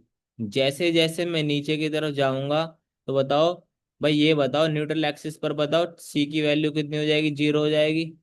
और टी की वैल्यू, टेंशन की वैल्यू भी कहाँ से स्टार्ट होगी, जीरो से स्टार्ट होगी। इसका मतलब है ऊपर की तरफ कंप्रेशन मैक्सिमम था, यहाँ पर जीरो है, तो कम होता होता है तो जीरो होगा। और देखो यहाँ पर टेंशन जीरो है, और यहाँ पर टेंशन क्या होगा तुम्हारा, मैक्सिमम होगा। तो यहाँ पर जीरो है, यहाँ पर मैक्सिमम है। तो तुमको नहीं लग रहा है ये जीरो से मैक्सिमम जब है तो बढ़ रहा होगा? तो ये ऊपर से बीच की तरफ आ रहे हैं, जब कंप्रेसिव फोर्स से ऊपर, कंप्रेशन से नीचे की तरफ आ रहे हैं, तो वैल्यू क्या होती जा रही है मेरी, कंप्रेसिव फोर्स की घटती जा रही है, घटती जा रही है, घटती जा रही है। स्ट्रेस के बारे में बात हो रही है। कंप्रेसिव स्ट्रेस यहाँ पर क्या था तुम्हारा, मैक्सिमम था, और ये घटता जा रहा है, घटता जा रहा है, घटता जा रहा है, और कंप्रेसिव स्ट्रेस घटते घटते कहाँ तक चला गया तुम्हारा, जीरो तक चला गया। कहाँ पर, न्यूट्रल एक्सिस पर। ठीक, तो इस वाली जगह पर कंप्रेशन की वैल्यू क्या हो गई तुम्हारी, जीरो हो गई मैक्सिमम से। ठीक है। अब साइड में ही क्या था तुम्हारा, टेंसाइल फोर्स। इस जगह पर क्या होती है, टेंसाइल फोर्स भी जीरो होती है, दोनों जीरो होती है, कंप्रेसिव फोर्स भी और टेंसाइल फोर्स भी। अब देखो यहाँ पर क्या होगी, कंप्रेसिव फोर्स जीरो होगी। अब ये अपना साइन बदलेगा। यहाँ पर क्या तुम्हारा पॉजिटिव था, होते होते होते कहाँ पर चला गया है, जीरो तक चला गया। अब ये क्या जाने लगेगा, पीछे जाना स्टार्ट करेगा। अभी यहाँ पर टेंशन की वैल्यू जीरो थी, यहाँ पर क्या होगी, नीचे जाकर मुझे क्या मिलेगी, टेंशन की वैल्यू क्या मिलेगी, मैक्सिमम मिलेगी। तो मैं जैसे क्या चलूंगा, नीचे की तरफ चलूंगा, और चलूंगा और चलूंगा, और मेरी स्ट्रेस बढ़ते बढ़ते कितना हो जाएगा तुम्हारा, नेगेटिव के अंदर बढ़ रहा है। और इस वाले जगह पर क्या हो जाएगा मेरा, मैक्सिमम नेगेटिव, मतलब मैक्सिमम टेंसाइल स्ट्रेस मेरी मिल जाएगी। उसी को हम किससे लिखते हैं, नेगेटिव से लिखते हैं। तो ऊपर वाला जो रीजन हो गया वो क्या होगा तुम्हारा, पॉजिटिव रीजन हो गया। ऊपर वाला क्या होगा तुम्हारा, पॉजिटिव रीजन आ गया तुम्हारा। ठीक, ये वाला जो तुम्हारा रीजन आया वो क्या है तुम्हारा, पॉजिटिव रीजन। और ये वाला जो रीजन आया वो क्या है तुम्हारा, नेगेटिव रीजन। ठीक, तो अभी हम बात कर रहे हैं किसकी, ये कौन सा डायग्राम है, इसको ध्यान से देखना, ये बहुत जरूरी है। इसको बोलते हैं कौन सा डायग्राम, स्ट्रेस का डायग्राम। ठीक, हमारे पास दो डायग्राम होते हैं, एक तो स्ट्रेस डायग्राम होता है तुम्हारा, और एक ऐसा ही डायग्राम आएगा तुम्हारा, स्ट्रेन का डायग्राम। ठीक है, इस केस के लिए ऐसा ही डायग्राम आएगा तुम्हारा, स्ट्रेन का भी कुछ इस प्रकार से ही आएगा, है ना, हमेशा ऐसा नहीं आता है। लेकिन इस वाले केस के अंदर अभी क्या आएगा तुम्हारा, स्ट्रेस और स्ट्रेन का डायग्राम जो होगा तुम्हारा सेम आएगा। अरे यार, यहाँ पर हम किसके बारे में बात कर रहे हैं, सिर्फ स्ट्रेस के बारे में बात कर रहे हैं। ठीक, अगले बार एक डायग्राम और बनाऊंगा मैं, वहां पर स्ट्रेन के बारे में बात करेंगे। ठीक है, यहाँ तक बात समझ में आई तुमको? भाई मैं बिल्कुल आराम आराम से बता रहा हूँ, एक एक चीज को ध्यान से सुनना। हो सकता है तुमको लेक्चर बड़ा लगे, या हो सकता है यार तुमको लगे कि एक बात को बार बार रिपीट कर रहा हूँ, तो बहुत टाइम बाद पढ़ा रहा हूँ, मतलब पढ़ाता तो हूँ, पर मैं आरसीसी में नहीं पढ़ाया ना कभी। मैं अपना 11वीं 12वीं की फिजिक्स पढ़ाता हूँ, पढ़ाना तो आता है मुझे। ठीक है, लेकिन आरसीसी पहली बार पढ़ा रहा हूँ, तो मेरे लिए भी नया है यार, है ना। हो सकता है तुमको ना ऐसा लग रहा हो कि बहुत ज्यादा वो हो रहा है, मतलब वो फील नहीं आ रही है टीचर वाली। हो सकता है क्योंकि मैं पहली बार ही पढ़ा रहा हूँ, है ना, तो थोड़ा थोड़ा सुधर जाएगा। और दूसरी बात, मैंने कैमरा भी बंद कर रखा है ना आज, क्योंकि मैं थोड़ा लेट के पढ़ा रहा हूँ, तो फील नहीं आती, पता नहीं पड़ता है ना ऐसे कि कुछ चल भी रहा है। सामने कोई होता है तो अलग पढ़ाने में बात भी होती है, सामने कोई होता नहीं है ना तो पढ़ाया भी नहीं जाता, बात ये है। चलो ठीक है, समझ में आना चाहिए तुमको। ठीक है, ठीक है, तो चलो। अब हम देख रहे थे, हमने देख लिया पॉजिटिव वाला कंप्रेसिव स्ट्रेस थी, और नेगेटिव वाली क्या थी, टेंसाइल स्ट्रेस थी। अब तुमको क्या निकालना, स्ट्रेस की वैल्यू निकालनी है, कि स्ट्रेस की वैल्यू कैसे निकाली जाएगी। ये सबसे ज्यादा जरूरी चीज है। अगर तुमने ये वाली चीज समझ ली, तो आगे तुमको दिक्कत नहीं आएगी। और अगर तुमको ये वाली चीज समझ में नहीं आई, तो आगे हर चैप्टर के अंदर तुमको दिक्कत आएगी। लास्ट लास्ट जो होगा तुम्हारा आरसीसी का, वो होगा प्री स्ट्रेस कंक्रीट। उसके अंदर तो ये चीज भर भर के होगी जो मैं तुमको अभी बताने वाला हूँ। तो इसलिए ध्यान से सुनना इसको, जो मैं चीज बताऊंगा तुमको। ठीक, अगले पेज पर कर रहा हूँ मैं। पेज पर करने के बाद मैं साफ कर दूंगा सारा का सारा, तो नोट जो करना हो कर लेना तुम लोग। ठीक, तो देखो जरा, हमने देखा था कि भाई ये क्या थी, हमारे पास कुछ इस प्रकार से क्या थी, बीम थी, दो सपोर्ट पर रख रखी थी। क्या हो रही थी, बेंडिंग हो रही थी। ठीक, ऊपर वाली साइड क्या आ रहा था तुम्हारा, जो क्या होगी तुम्हारी, जो चम्मच की तरह क्या होगी है, जो कॉनकेव साइड है, ऐसा समझो। जो कौन सी साइड तुम्हारा कॉनकेव साइड है, उस जगह पर साइड पर क्या आएगा तुम्हारा, कंप्रेशन आएगा। जो कॉन्वेक्स साइड है तुम्हारी, उठी हुई साइड, उस जगह पर क्या आएगा तुम्हारा, टेंशन आएगा। बीच वाली जगह वाली जो एक लाइन होती है, उस जगह पर ना तो कंप्रेशन आता ना ही टेंशन आता, उसी को हम न्यूट्रल एक्सिस बोला करते थे। ठीक। तो भाई जैसे ही मैं क्या गया, ऊपर वाली सरफेस से क्या होता जा रहा हूँ, मैं नीचे की तरफ जाता जा रहा हूँ, तो मैं देखता हूँ भाई बीच में क्या आती है, मेरी न्यूट्रल एक्सिस आती है। ठीक। ऊपर की तरफ क्या होता है, कंप्रेसिव फोर्स मैक्सिमम होती है। ठीक। और नीचे की तरफ क्या होती है तुम्हारी, टेंसाइल फोर्स बोल रहा हूँ, सॉरी, फोर्स भी मैक्सिमम होती है। हम अभी स्ट्रेस के बारे में बात करते हैं। तो ऊपर वाली सरफेस पे क्या होती है तुम्हारी, टेन कंप्रेसिव फोर्स मैक्सिमम होती है। नीचे वाली जो एक्सट्रीम सरफेस है तुम्हारी, बिल्कुल ऊपर वाला सिरा है तुम्हारा उसका बीम का। ठीक। ऊपर तो कंप्रेसिव स्ट्रेस मैक्सिमम होती है, और नीचे टेंसाइल स्ट्रेस मैक्सिमम होती है। बीच में दोनों की वैल्यू क्या होती है, जीरो होती है। और ये जो कम, जो कम होते हैं कैसे होते हैं तुम्हारे, जैसे ऊपर से नीचे जाते हैं स्ट्रेस की वैल्यू होती है घटती रहती, घटती रहती है। ये वैल्यू किस में थी, प्लस में थी। वैल्यू प्लस से किस में होती रहती है, कम होती होती जीरो पर आती है। फिर वैल्यू किस में होने लग जाए तुम्हारी, नेगेटिव में जाना स्टार्ट कर देती है। तो यहाँ पर क्या आने लगता है, टेंसाइल टेंसाइल स्ट्रेस आने लगता है। ये कौन सा डायग्राम था तुम्हारा, स्ट्रेस का डायग्राम था। ठीक। अगला एक डायग्राम आएगा तुम्हारा, अगला स्ट्रेन का डायग्राम बनवाऊंगा, तो उसके बारे में बात करेंगे अभी। हमको निकालना है कि इसकी जो वैल्यू होगी तुम्हारी, जो मैक्सिमम तुम्हारा स्ट्रेस आया है ना यहाँ पर, कलर ले लेता हूँ नीला। ये वाला जो यहाँ से लेके यहाँ तक का जो तुम्हारा मैक्सिमम स्ट्रेस आया है, या मैक्सिमम मैक्सिमम जो कंप्रेसिव स्ट्रेस आया है, या मैक्सिमम टेंसाइल स्ट्रेस आया है, उसकी वैल्यू कितनी होगी, वैल्यू निकालनी है हमको अभी हमको। तो अभी देखो हम कैसे निकालेंगे इसको। तुमको याद होगा, अगर तुमको याद हो या ना हो, अगर सोम पढ़ रखा होगा तो याद होगा, सोम नहीं पढ़ रखा है तुमको ने तो क्या ही याद होगा तुमको। ठीक। तो मैं तुमको जो काम काम की चीजें सोम की, स्ट्रेंथ ऑफ मटेरियल की, वो यहीं पर बताऊंगा। सोम एक सब्जेक्ट होता है, जैसे आरसीसी सब्जेक्ट है, ऐसे ही सब्जेक्ट होता है तुम्हारा सोम भी। ठीक। तो मैं जितने काम की चीज है उतनी मैं बताऊंगा, तुम्हारा काम बढ़िया चल जाएगा, समझ में बराबर आएगा। ठीक। तो सोम के अंदर एक एक फॉर्मूला होता था तुम्हारा, उस फॉर्मूले कुछ इस प्रकार से होता फॉर्मूला, सिग्मा अपॉन में आई, सिग्मा अपॉन में Y equal to M by I equal to E by R. Sigma upon में Y equal to M by I equal to में ई बाय आर। अब देखो ये क्या क्या चीज है, सिग्मा जो है तुम्हारा, ठीक, सिग्मा क्या है तुम्हारा, स्ट्रेस है। ये वाला फॉर्मूला तुमको ध्यान रखना है, sigma upon Y equal to M by I equal to E by R. ये क्या होता है तुम्हारा, स्ट्रेस होती है। ये क्या होती है तुम्हारी, स्ट्रेस होती है। वाई क्या होता है तुम्हारा, वाई ये होता है तुम्हारा डिस्टेंस होता है तुम्हारा, कहाँ से, न्यूट्रल एक्सिस से क्या होता है, डिस्टेंस होता है। अभी ध्यान से सुनना, मैं बता दूंगा, सब समझ में आ जाएगा।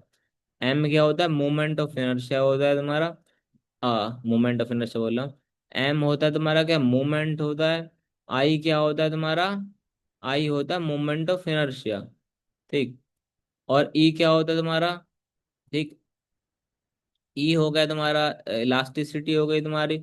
और जो आर हो गया, वो क्या हो गया तुम्हारा, रेडियस हो गया, या वन बाई आर बोले तो रेडियस ऑफ कर्वेचर हो गया।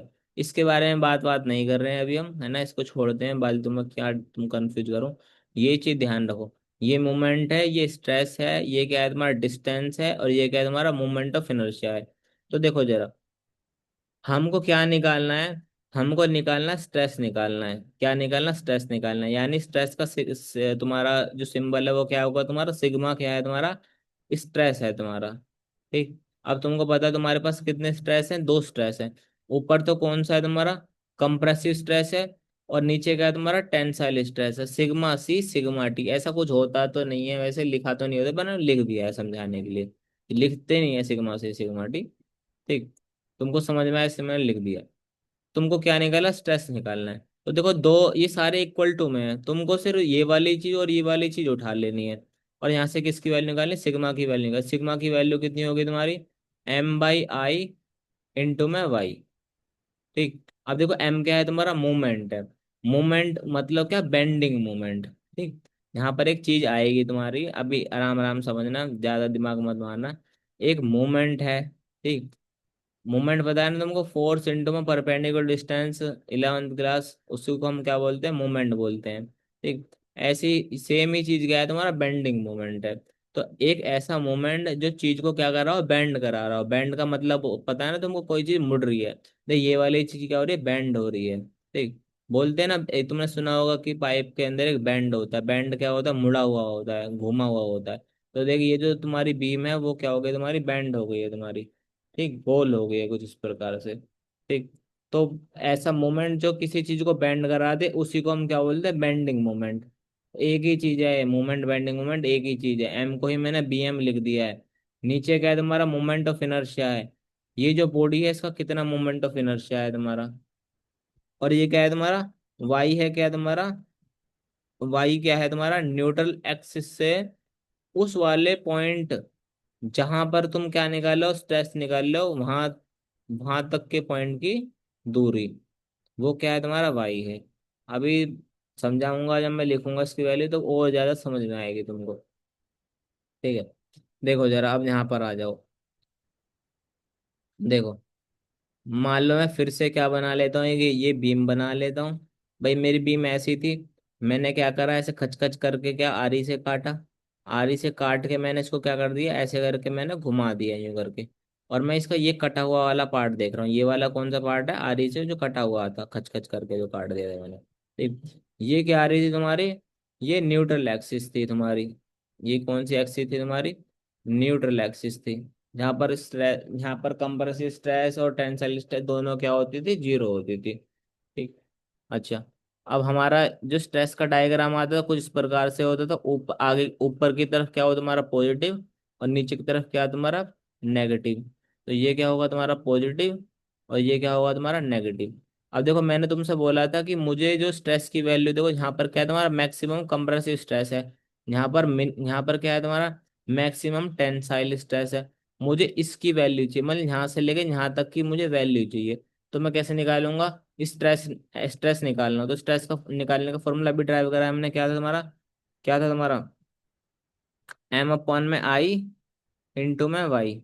यानी जो भी तुम्हारा मूवमेंट है उसको मोमेंट ऑफ इनर्शिया से क्या करो, डिवाइड करो, और वाई से क्या कर दो, गुणा कर दो। वाई मैंने क्या बोला था, वाई किसकी, एक ऐसी दूरी है, कहाँ तक की दूरी है, न्यूट्रल एक्सिस से जिस भी पॉइंट पर तुम क्या निकाल रहे हो, तुम स्ट्रेस निकाल रहे हो, वहां से क्या है तुम्हारी परपेंडिकुलर डिस्टेंस। तो देखो हम क्या निकाल रहे हैं, इस वाले सरफेस पर निकाल रहे हैं, है ना, इस वाले सरफेस पर इसके एक्सट्रीम पॉइंट पर निकाल रहे हैं हम। स्ट्रेस हम फाइंड करना चाह रहे हैं। मान लो अगर बीम की वैल्यू कितनी है तुम्हारी, बीम की जो दूरी है, जो बीम की वैल्यू, जो यहाँ से यहाँ तक की वैल्यू कितनी है तुम्हारी, बी है। भाई बीम की जो तुम्हारी, सॉरी डेप्थ, डेप्थ होगी ना ये तो, बीम की जो डेप्थ है तुम्हारी वो क्या है तुम्हारा, डी है। भाई तुमको ये भी बता देता हूँ यार, वैसे पता तो होगी शायद तुमको, पर फिर भी मैं चाहता नहीं कि कुछ कंफ्यूजन रहे। ये वाली क्या होती है तुम्हारी, इसकी विड्थ होती है तुम्हारी। विड्थ को किससे शो करते हैं हम, बी से।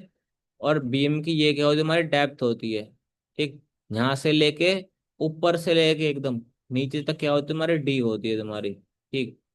और जो बाकी चीजें होंगी जो आगे चलता जाऊंगा तो बताता जाऊंगा। ये बी होती है, ये क्या होती है, डी होती है। बी क्या होगी, ब्रेड्थ होगी तुम्हारी, और डी क्या होगी तुम्हारी, नीचे की यहाँ से यहाँ तक की क्या होगी, डेप्थ होगी तुम्हारी। तो मान लो जो बीम है उसकी डेप्थ कितनी तुम्हारी, डी है। ठीक। अब मुझे यहाँ से क्या बोला, वाई क्या होता है तुम्हारा, मैं कहाँ पर निकाल रहा हूँ, इस वाली पॉइंट, इस वाली जो सरफेस है तुम्हारी, इस पर क्या निकालना चाह रहा हूँ, कंप्रेसिव स्ट्रेस निकालना चाह रहा हूँ। तो इस वाले, तो बताओ यहाँ से न्यूट्रल एक्सिस यहाँ पर है तुम्हारी। तुमको मैंने बोला कि न्यूट्रल एक्सिस जब भी, अभी देखो ये जो बीम है तुम्हारी, वो पूरी की पूरी किसके लिए बात हो रही है, जब बीम किससे बनी हो तुम्हारी, पूरी की पूरी सीमेंट से बनी हो। मतलब अभी यहाँ पर स्टील स्टील नहीं है, यहाँ पर अभी स्टील की रोड हमने नहीं डाल रखी है। यहाँ पर पूरा का पूरा जो बीम है वो किससे बनी हुई है, सीमेंट से बनी हुई है।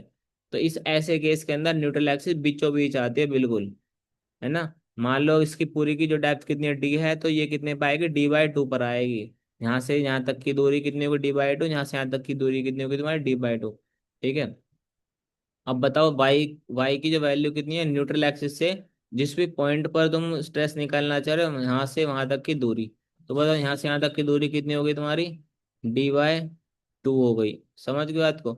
अगर तुमसे मैं ये पूछता कि बताओ मेरे को यहाँ से यहाँ तक का स्ट्रेस नहीं चाहिए, मुझे पता करना है कि, बता मुझे पता करना है कि न्यूट्रल एक्सिस से D/3 पर कितना होगा तुम्हारा, D/3 पर कितना होगा स्ट्रेस।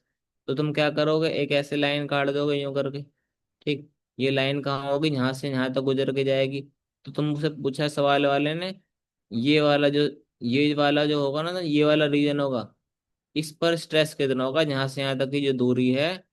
ठीक। इतना ये स्ट्रेस की वैल्यू कितनी होगी तुम्हारी, तुम देखा है ना, यहाँ से यहाँ तक की, देखो यहाँ से यहाँ तक की जो तुम्हारा लाइन है वो बहुत बड़ी है, यानी कंप्रेसिव स्ट्रेस मैक्सिमम है। और जैसे जैसे नीचे चलते जा रहे हो उसकी वैल्यू क्या होती है, लाइन की वैल्यू घटती जा रही है, घटती जा रही है, घटते घटते कहाँ पर चलेगी, जीरो तक चलेगी तुम्हारी। ठीक। तो तुमको यहाँ से यहाँ तक की वैल्यू निकालनी है।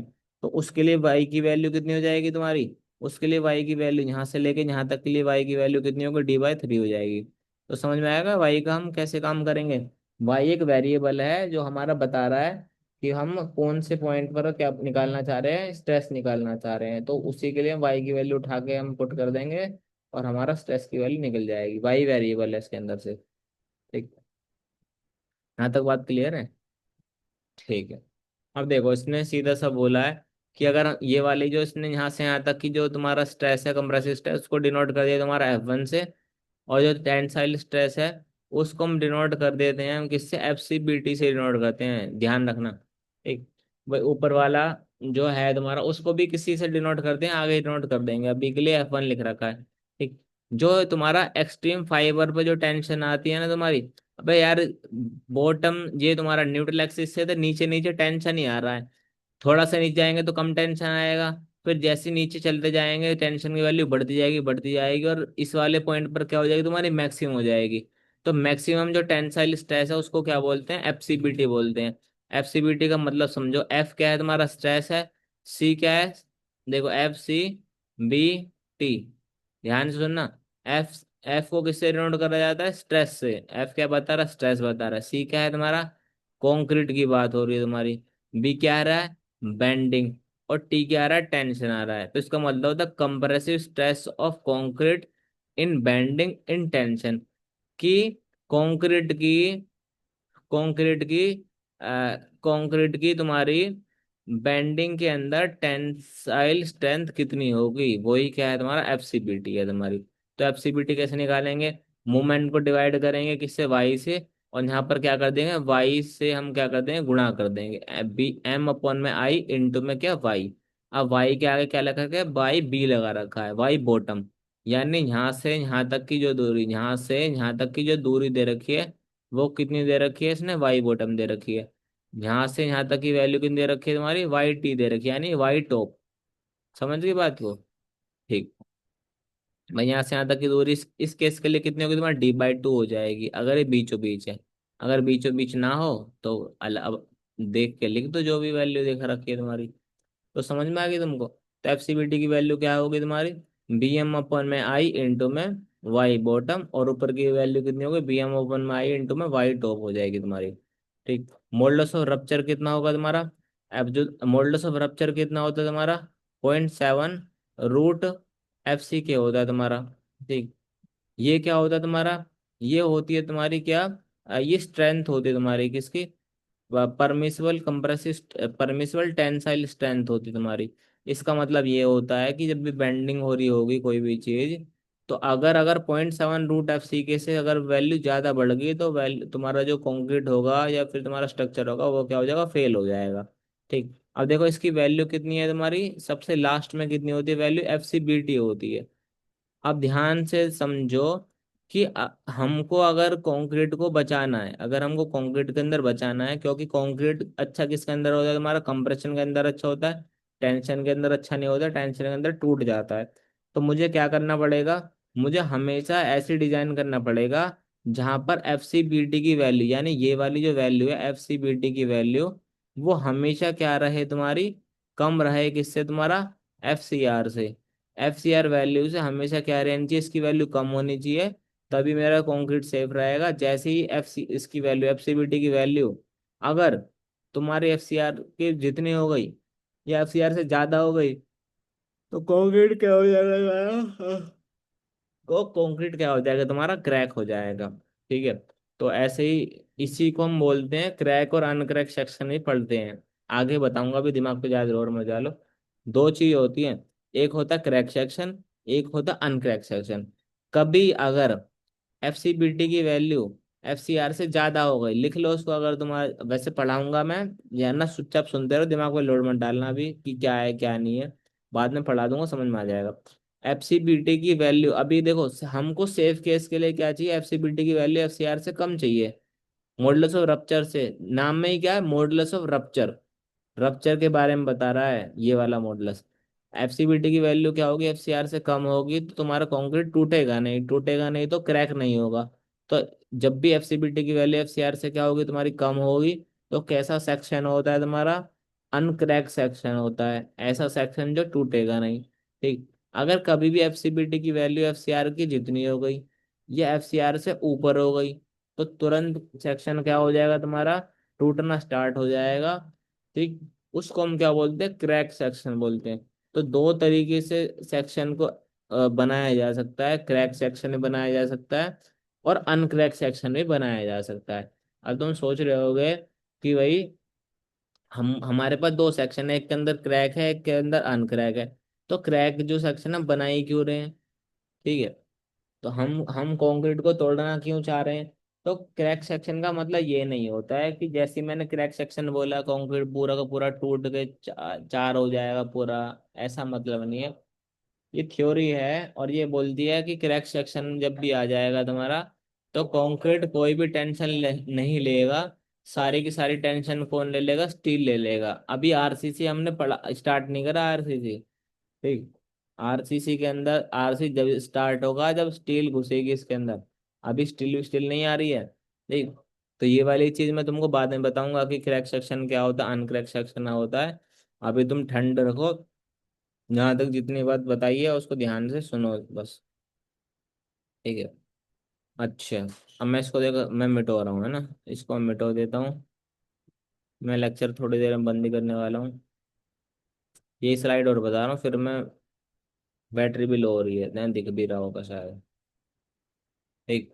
देखो, अब हमारे पास फ्लेक्सुरल स्ट्रेंथ निकालने के क्या थे, दो तरीके थे भाई, तुमको पता है ना, स्ट्रेंथ किस में हो सकती है, कंप्रेशन में हो सकती है, डायरेक्ट कंप्रेशन में हो सकती है, डायरेक्ट टेंशन के अंदर हो सकती है ना।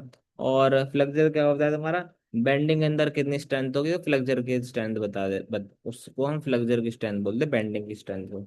ठीक है। तो इसके लिए हमारे पास क्या है, पहला मेथड है, कौन सा, दो मेथड है उसमें से पहला मेथड है तुम्हारा टू पॉइंट लोड मेथड। सीधी सी बात बोल रहा है कि कहीं ना कहीं दो दो पॉइंट लोड आ रहे होंगे। पॉइंट लोड का मतलब क्या होता है कि ऐसा लोड जो क्या हो तुम्हारा एक पॉइंट पर लग रहा हो, उसी को पॉइंट लोड बोलते हैं। ठीक। तो इसके अंदर हम क्या, टेस्ट, एक तरह का टेस्ट भी होता है ना, ये जो मेथड है तुम्हारा टेस्ट मेथड ही है तुम्हारा। तो तुम्हारा हम क्या बनाएंगे, एक बीम बनाएंगे। ठीक। एक बीम बनाएंगे, बीम नहीं इसको हम बोलते हैं कि एक ब्लॉक बनाएंगे, ब्लॉक बोलते हैं इसको, है ना। और ब्लॉक कितना का होगा तुम्हारा, 150, 150, 450, 650 का होगा तुम्हारा, किसका, इसकी जो विड्थ होगी और डेप्थ होगी वो क्या होगी तुम्हारी, 150, 150 होगी। और जो लेंथ होगी उसकी स्पैन होगा वो कितना होगा, 450 का स्पैन होगा तुम्हारा। ठीक है। ये क्या होगा तुम्हारा, 450 का या 650 का, किसके लिए, फ्लेक्सर स्ट्रेंथ के लिए होगा तुम्हारा। ठीक। अच्छा। मान लो इस पूरी की लेंथ कितनी तुम्हारी, 3x थी। यहाँ से लेके यहाँ तक की वैल्यू कितनी तुम्हारी, 3x थी। यहाँ से लेके यहाँ तक की वैल्यू कितनी, 3x है। तुम क्या लगाओगे, दो पॉइंट और लगाओगे, एक यहाँ पर और एक यहाँ पर। इसकी वैल्यू भी क्या रखोगे, p रखोगे, इसकी वैल्यू भी क्या रखोगे तुम लोग, p रखोगे। ठीक। और यहाँ पर क्या आएंगे तुम्हारे, सपोर्ट आएंगे। सपोर्ट के लिए सिंबल होता है कुछ इस प्रकार से। बस जिस पे रखोगे वही सपोर्ट है, कुछ तो रखना पड़ेगा ना तुमको यहाँ पर, है ना, टिकाने के लिए इसको, वही सपोर्ट है। ऊपर से क्या लगेगा तुम्हारा, पी फोर्स ऊपर से लगेगा तुम्हारा। ठीक है। तो देखो, ये पूरी यहाँ से यहाँ तक की क्या लेंथ क्या थी, 3x थी तुम्हारी। तो देखो यहाँ से यहाँ तक की लेंथ कितनी हो जाएगी तुम्हारी, x हो जाएगी। यहाँ से यहाँ तक की x होगी, यहाँ से यहाँ तक की x होगी। अरे सीधी सी बात समझो यार, जो भी लेंथ होगी उसको तीन भाग में बांट देनी है। ठीक है। और तीन भाग में बांट दो, और ये वाले पोर्शन में, ये वाले पोर्शन में क्या लगा दो, पी फोर्स लगा दो, कुछ इस प्रकार से लगानी है कि जो बीम हो तुम्हारी तीन भाग में बट जाए तुम्हारी। ठीक है। अच्छा। अब हमको क्या बनाना है, इसका बेंडिंग मोमेंट डायग्राम बनाना है। ठीक। मैं उम्मीद करता हूँ तुमको थोड़ा बहुत बीएमडी आता होगा। ठीक है। अगर ना भी आता हो तो कोई दिक्कत की बात नहीं है, मैं तुम्हारे जो भी काम की चीजें होगी उतना मैं तुमको बता दूंगा, अगर तुम सोम वगैरह पढ़ के नहीं आए तो। ठीक है। तो टेंशन लेने वाली बात नहीं है। देखो, पहले मैं तुमको बता देता हूँ रिएक्शन कैसे निकालते हैं। ठीक है, आरसी वाला कोई भी जो पढ़ा रहा होगा ये नहीं बताएगा तुमको। ठीक है। तो देख भाई, ऊपर से मैंने लोड कितना लगाया, पी लगाया है। तुमको याद होगा, ये बात तो पता होगी, कोई बॉडी ऊपर नीचे नहीं जा रही है भाई, बॉडी ऊपर नीचे थोड़ी जा रही है। इसका मतलब होगा summation of F Y equal to कितना होगा, जीरो होगा। यानी वाई एक्सिस के अंदर जितनी फोर्सेस हैं उनको जोड़ोगे कितना आ रहा है, जीरो आ रहा है। यानी ऊपर वाली फोर्स नीचे वाली फोर्स के बराबर होनी चाहिए। ऊपर वाली फोर्स लग रही है पीपी के नीचे, ऊपर से नीचे की तरफ। और रिएक्शन क्या लगती है, हमेशा इसकी अपोजिट लगती है। न्यूटन का तीसरा नियम, every action has equal and opposite reaction. तो ऊपर से क्या हो रहा है, एक्शन हो रहा है, नीचे से क्या होगा तुम्हारा, रिएक्शन आएगा तुम्हारा। ठीक है। अच्छा, तो देखो ऊपर से कितनी आ रही है फोर्स, पी और पी आ रही है। ठीक। तो नीचे से भी कितनी आनी पड़ेगी तुम्हारी, पी और पी आएगी। याद रखना, जब भी क्या हो तुम्हारा सिमिट्री वाला केस हो, देखो बिल्कुल सिमिट्री लग रही है ना भाई। अगर इसके बीच में लाइन काटें यूं करके, तो बिल्कुल सिमिट्री लग रही है। तो ऊपर से जितनी फोर्स आ रही है उतनी ही नीचे से फोर्स आ जाएगी। तो यहाँ से भी क्या आएगी, पी आएगी। यहाँ से भी क्या आएगी, पी आएगी। देखो पी और पी, टू पी ऊपर की तरफ और टू पी नीचे की तरफ, दोनों क्या हो जाएंगे, बैलेंस हो जाएंगी। समझ गई बात को। ठीक है। अब देख, हम इसका जो बेंडिंग मोमेंट डायग्राम आता है वो हमारे पास दो डायग्राम होते हैं। एक क्या होता है, शियर फोर्स डायग्राम, और एक होता है बेंडिंग मोमेंट डायग्राम। तो शियर फोर्स डायग्राम अभी हमारा काम नहीं है, हमको बेंडिंग मोमेंट डायग्राम निकालना है। तो तुमको कुछ नहीं करना, यहाँ से यहाँ तक का जो तुम्हारा भाई, तुम क्या करो, यहाँ से यहाँ तक क्या बनाओ, एक लाइन ऐसे बनाओ, स्लैंट लाइन। फिर देखो यहाँ से यहाँ तक जो क्या है तुम्हारा, जो वो है लोड, क्या है, कांस्टेंट है। पूरी लाइन पर क्या है, पी पी आ रहा है तुम्हारा। तो क्या बनाओ, एक हॉरिजॉन्टल लाइन बना दो, और इसको क्या कर दो, यहाँ से इसको ऐसे करके मिला दो। तो इसका बेंडिंग मोमेंट कुछ इस प्रकार से आता है। यहाँ से यहाँ तक की जो दूरी होगी वो कितनी होगी तुम्हारी, पी इंटू में एक्स जो होगा तुम्हारा भाई। देखो इस वाले सेक्शन पर हमको क्या निकालना है, बेंडिंग मोमेंट डायग्राम निकालना है। अगर तुमको आता है ये चीज तो आगे की तरफ चल दो, जहाँ जहाँ भी मैं थोड़ा सा आगे चला जाऊँ, वरना चुपचाप सुन दो उसको। ठीक। तो इस वाले सेक्शन पर अगर मोमेंट निकालना है मेरे को, तो कैसे निकालोगे, पी फोर्स है और क्या है तुम्हारा, एक्स डिस्टेंस है। तो बताओ क्या आएगा तुम्हारा, मोमेंट कितना आएगा, पी इंटू मैक्स होगा। तो यहाँ से यहाँ तक की वैल्यू कितनी होगी, पी इंटू मैक्स हो जाएगी। और ये जो वैल्यू होगी ये भी कितनी हो जाएगी तुम्हारी, पी इंटू मैक्स हो जाएगी। यहाँ तक बात समझ में आ रही है तुमको। ठीक। अच्छा, इस वाले टेस्ट के अंदर हमको सेल्फ वेट को नेगलेक्ट करना है। डेड लोड होगा ना, सेल्फ वेट क्या होता है, डेड लोड, जो उस बीम का खुद का वेट है उसको नेगलेक्ट कर दिया। तो बेंडिंग मोमेंट की वैल्यू कितनी आ गई तुम्हारी, पी इंटू में एक्स आ गई। पी क्या है तुम्हारा, फोर्स होगी, एक्स क्या होगा तुम्हारा, यहाँ से यहाँ तक की दूरी हो गई। ठीक। अब देखो जो बीम जो होगी तुम्हारी वो फेल किस पर करेगी, पी प्लस पी वाले लोड पर क्या करेगी, फेल करेगी। ठीक। अच्छा, टेंसाइल स्ट्रेस क्या होगी, develop equal tensile strength, tensile stress develop equal to flexural tensile strength. देखो फेल कब होगा लोड, तुम्हारी बीम कब फेल करेगी, जब टेंसाइल स्ट्रेस जो भी तुम्हारा डेवलप हुआ है वो फ्लेक्सुरल टेंसाइल स्ट्रेंथ के बराबर हो जाए। अबे फ्लेक्सुरल टेंसाइल स्ट्रेंथ क्या थी, वो टेंसाइल स्ट्रेंथ थी जो कम से कम बॉडी झेल सकती, उसके बाद बॉडी नहीं झेल सकती। उसकी वैल्यू क्या थी तुम्हारी, एफ सी आर थी। और टेंसाइल स्ट्रेंथ डेवलप जो होती तुम्हारी लास्ट वाले जो तुम्हारा सरफेस पर जो तुम्हारी टेंसाइल स्ट्रेंथ डेवलप होती थी, वही क्या होती तुम्हारी, एफ सी बी टी हुआ करती थी। Stress in concrete in bending tension, याद है। ठीक।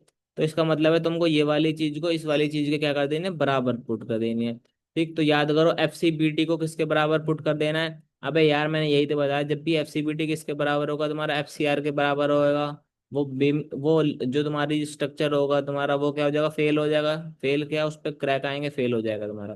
ठीक। तो एफ सी बी टी की वैल्यू क्या देखी थी हमने, बी एम अपॉन में आई इंटू में क्या होगा, वाई बॉटम होगा तुम्हारा।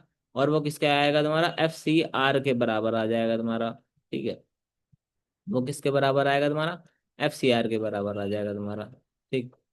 अच्छा, देखो एक चीज और बताता हूँ, आई के नीचे वाई लेके जाते हैं तो क्या बन जाता है तुम्हारा, ये बन जाता है तुम्हारा क्या, मॉडुलस ऑफ, ओ ये होता है सेक्शन मॉडुलस होता है बी। भाई एक काम कर रहा हूँ मैं, इसको ना अभी के लिए यहीं पर क्या कर रहा हूँ, पॉज कर रहा हूँ। अगले उसके अंदर मैं बता दूंगा तुमको पूरा, बैटरी जाने वाली है और रिकॉर्डिंग पूरी खराब हो जाएगी। ठीक है, अगली क्लास में मिलता हूँ मैं तुमसे। मैं इसको स्टॉप कर रहा हूँ।